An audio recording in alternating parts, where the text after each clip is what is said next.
Analisis dampak pandemi COVID-19, pertumbuhan ekonomi, dan tantangan negatif abnormal return terhadap perkembangan pasar modal di Indonesia. Anggota kelompok 6 terdiri dari Indah Sartika Siregar, Lisa Oktavia, Sasmita Sari, Wahyudi Pratama, William Marsha, dan Yola Istika Mauliza. Assalamualaikum warahmatullahi wabarakatuh. Di sini saya akan mencoba menjelaskan materi yang pertama, yaitu tentang pengertian pasar modal. Pasar modal dalam arti sempit adalah suatu tempat dalam pengertian fisik yang terorganisasi tempat efek-efek diperdagangkan, yang disebut sebagai bursa efek. Pengertian bursa efek adalah suatu sistem yang terorganisasi yang mempertemukan penjual dan si pembeli. Efek yang dilakukan baik secara langsung maupun tidak langsung.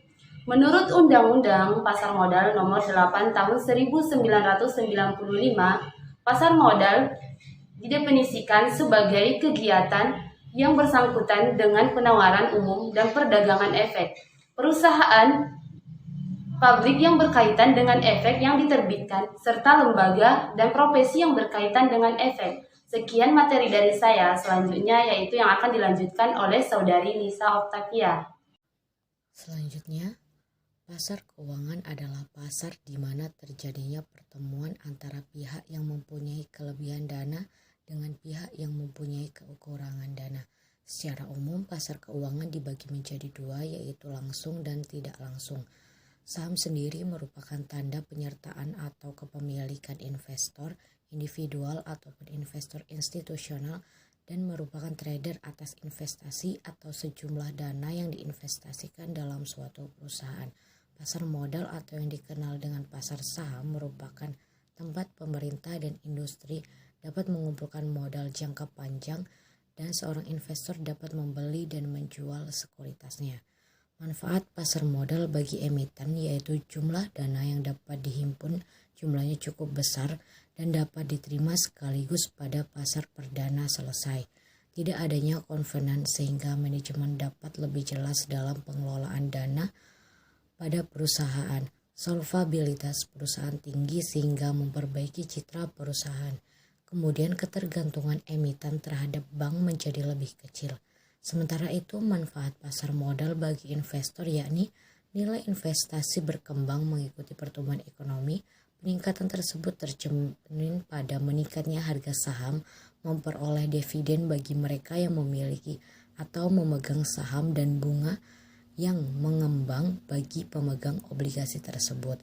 Dapat sekaligus melakukan investasi dalam beberapa instrumen dan mengurangi resiko dalam terjadinya penurunan saham atau sekuritas. Selanjutnya, indeks harga saham. Jadi, indeks harga saham itu pertama kali diperkenalkan pada tanggal 1 April 1983 sebagai indikator pergerakan harga saham yang tercatat di Bursa Efek Indonesia pada tahun 2010. Informasi mengenai kinerja pasar saham diringkas dalam suatu indeks yang disebut indeks pasar saham yang mencerminkan kinerja saham-saham di pasar. Indeks ini menggambarkan pergerakan harga-harga saham sehingga disebut juga indeks harga saham. Adapun perlunya mengetahui indeks saham yaitu sebagai acuan investasi bagi investor, membantu para investor untuk menentukan apakah mereka akan menjual, menahan, atau membeli sesuatu atau beberapa saham, serta untuk menghindari bias akibat corporate action. Investor dapat menginvestasikan dana dengan terlebih dahulu melakukan analisa, yaitu analisa fundamental dan analisa teknikal. Dalam kondisi pandemi COVID-19, investor harus berhati-hati dalam berinvestasi karena pada umumnya bursa saham di seluruh dunia mengalami penurunan yang signifikan. Selanjutnya ada return saham, yaitu saham dibedakan menjadi dua, yaitu return realisasi, yaitu merupakan return yang telah terjadi, dan return ekspektasi, merupakan return yang diharapkan akan diperoleh oleh investor di masa yang akan datang. Selanjutnya ada abnormal return. Abnormal return atau return tidak normal adalah selisih antara return atau tingkat keuntungan yang sebenarnya atau actual return dengan tingkat keuntungan yang diharapkan atau expect return. Abnormal return juga dapat dijadikan sebagai dasar pengujian efisiensi pasar. Pasar akan dikatakan efisien apabila tidak ada satupun pelaku pasar yang menikmati abnormal return dalam kurun waktu yang cukup panjang. Selain abnormal return, terdapat pula CAR, yaitu Cumulative Abnormal Return. CAR merupakan jumlah dari seluruh tingkat keuntungan tidak normal. CAR juga biasanya dihitung mencakup abnormal return dengan kurun kecil hanya beberapa hari. Alasannya, compounding dalam kembali normal setelah memberikan hasil yang jelas. CAR merupakan penjumlahan return tak normal hari sebelumnya di dalam periode peristiwa untuk masing-masing sekuritas. Fenomena abnormal return sering terjadi pada saat penutupan pasar BEI atau Bursa Efek Indonesia. Hasil analisis dan pembahasan sebagai konsekuensi dari globalisasi dan integrasi ekonomi, maka kinerja pasar modal sangat bergantung pada kinerja ekonomi nasional, regional, dan internasional. Laju pertumbuhan pasar modal ditentukan oleh beberapa indikator, yaitu laju inflasi, suku bunga, nilai tukar, dan ekonomi mikro lainnya. Dapat kita lihat dari grafik 2 tersebut, dapat disimpulkan bahwa laju pertumbuhan ekonomi sebelum COVID-19 cenderung stabil di angka 4,97% sampai 5,20%. Kemudian pada triwulan pertama, COVID-19 cenderung mengalami penurunan pada angka 2,97%. Penurunan tersebut terjadi karena beberapa faktor, salah satunya adalah pandemi COVID-19. Laju pertumbuhan dan penurunan ekonomi di Indonesia sangat berpengaruh pada perkembangan saham di Indonesia. Diketahui perekonomian Indonesia berdasarkan besaran produk domestik bruto atau PDB atas dasar harga berlaku triwulan 2021 mencapai Rp3.969,1 triliun dan atas dasar harga konstan 2010 mencapai Rp2.683,1 triliun. Ekonomi Indonesia triwulan 2021 terhadap triwulan 2020 mengalami kontraksi pertumbuhan sebesar 0,74%. Dari sisi produksi, lapangan usaha transportasi dan pergudangan mengalami kontraksi pertumbuhan terdalam sebesar 13,12%. Sementara itu, dari sisi pengeluaran komponen, pengeluaran konsumsi lembaga non-profit yang melayani rumah tangga menjadi komponen dengan kontraksi terdalam sebesar 4,53%. Ekonomi Indonesia triwulan 2021 terhadap triwulan sebelumnya mengalami kontraksi pertumbuhan sebesar 0,96%.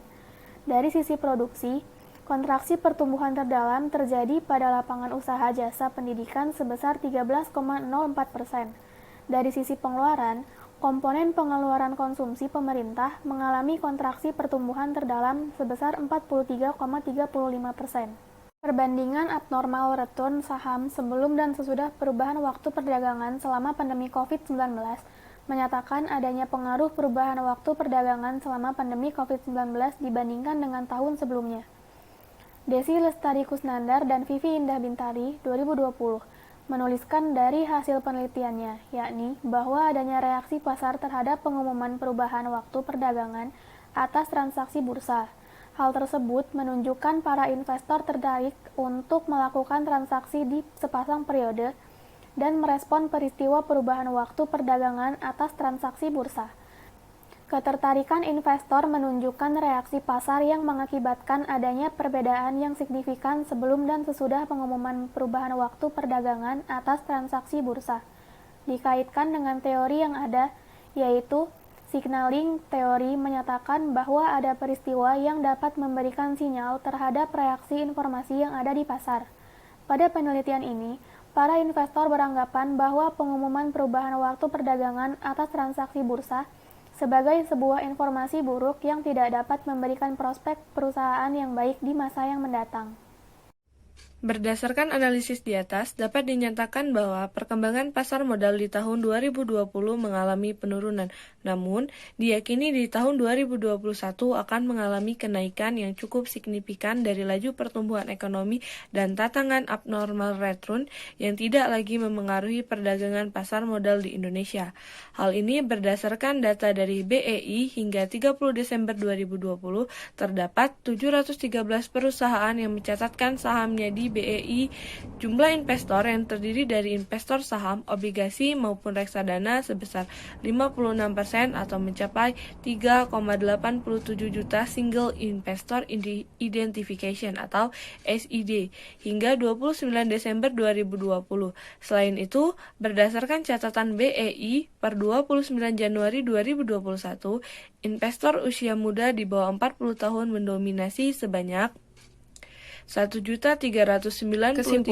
Sebagai konsekuensi dari globalisasi dan integritas dari total investor kinerja pasar modal sangat tergantung dari peningkatan jumlah investor muda di regional dan internasional. Perusahaan yang laju pertumbuhan pasar modal turut ditentukan oleh berbagai indikator makroekonomi seperti laju inflasi, tingkat suku bunga, nilai tukar, dan besaran indikator makro lainnya. Hal ini menjadi fondasi penting bagi pertumbuhan pasar modal ke depan karena akan menentukan sejauh mana tingkat laju pertumbuhan pasar modal.